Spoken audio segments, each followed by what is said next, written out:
Bonjour à tous, voici cette petite vidéo pour vous présenter la nouvelle lunette que j'ai montée sur ma carabine RS1 de chez FMR. Donc c'est le modèle SWFA en 1642, donc le modèle Super Sniper. Alors c'est un modèle qui est très connu maintenant, il y a qu'à lire sur les différents forums US et même certains français qui en parlent un peu.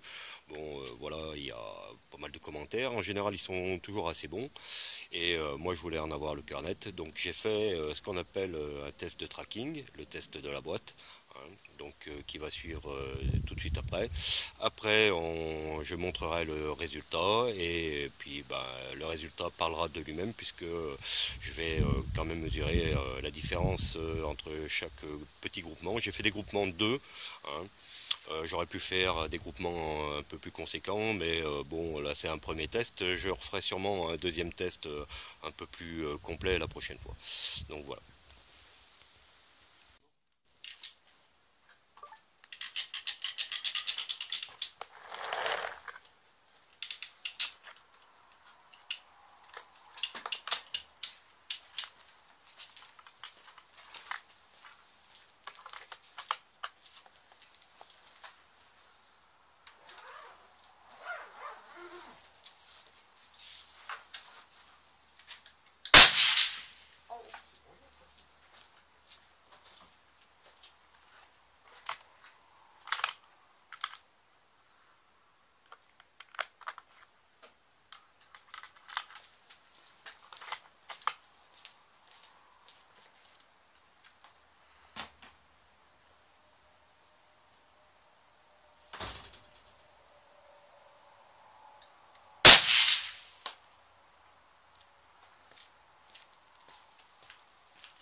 Papa, c'est juste que c'est un peu comme ça. Ouais, je sais, mais j'arrive pas à... On va la coller. Ça me gêne pas, mais bon. J'ai pas vu où j'ai tiré. Je vais mettre une cape.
celle-là.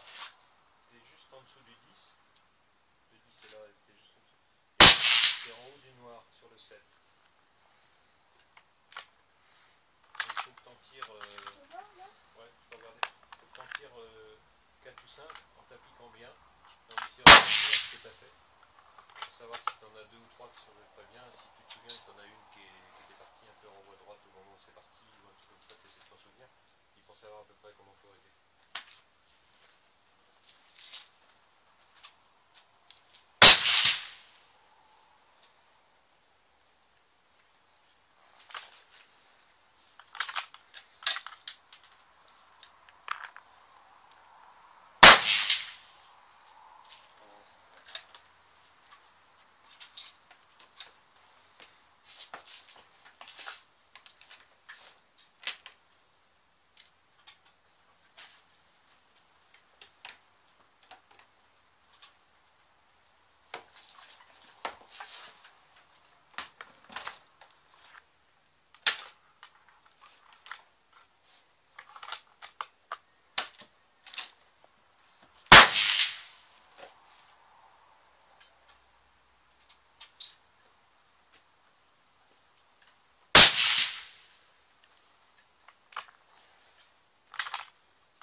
Bon, voici donc le carton test de la boîte, hein, comme vous avez pu le voir, qui s'est déroulé en stand. La distance de tir est de 100 mètres. Hein, donc chaque pastille a un écart de 1 millirad, comme c'est inscrit sur le carton. Et donc voici les résultats. Alors j'ai fait la distance entre les différents groupements. Vous voyez, donc les écarts 9,9 cm, 9,6. Après. Donc là, hop, dans 20,6 dans le sens de la hauteur. Voilà. Bon, les résultats sont quand même assez parlants. Donc moi je considère quand même que le test est bon. Le vent s'en mêle. Voilà. Moi je considère que le test est bon. Bon, peut-être que pour certains c'est pas suffisant, mais moi qui considère quand même que c'est une lunette que j'ai achetée aux États-Unis 299 $, on voit quand même que le rapport qualité-prix est bien présent. En ce qui concerne l'optique, enfin la clarté, les lentilles, la partie spécialement optique, bon, moi je vais pas trop m'étaler là-dessus parce que en fait je considère que c'est chacun pense par rapport à la qualité de l'optique, ce qu'il peut en penser. Pour ma part, moi j'ai déjà eu quelques lunettes des chinoiseries comme beaucoup de monde lorsqu'on commence le tir, et c'est vrai que lorsqu'on achète de la lunette à 100 €, on en a pour 100 €. Néanmoins, plus tard je suis passé sur des modèles un peu plus conséquents. Je suis passé sur des Cytron, la série S3, donc qui est quand même réputée pour être des bonnes lunettes au niveau optique, et franchement ma conclusion, et elle est tout à fait personnelle, c'est que la SWFA en 1642, elle est très très proche de la catégorie S3, hein, voilà, grossissement égal. Avec ma S3, je vois pas vraiment de différence avec la SWFA. Après, comme je dis, ce n'est que personnel, puis donc je suis sûr qu'il y aura plein de gens pour contredire ce que j'ai dit, mais bon, c'est mon point de vue. Voilà. Bon, j'espère que cette vidéo vous aura un peu aidé si vous vouliez faire cet achat. Moi, je pense que pour le prix, vous pouvez y aller les yeux fermés. C'est quand même un très très bon rapport qualité-prix. Et merci.